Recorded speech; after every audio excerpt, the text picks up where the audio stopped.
পানি নিয়ে আসছি। ঠিক আছে দে।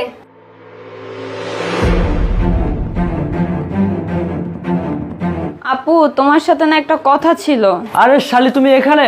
আপু কষ্ট করে আসছে। আরে এদিকে আসো। না না দুলা ভাই, আপুর সাথে আমার কিছু কথা আছে।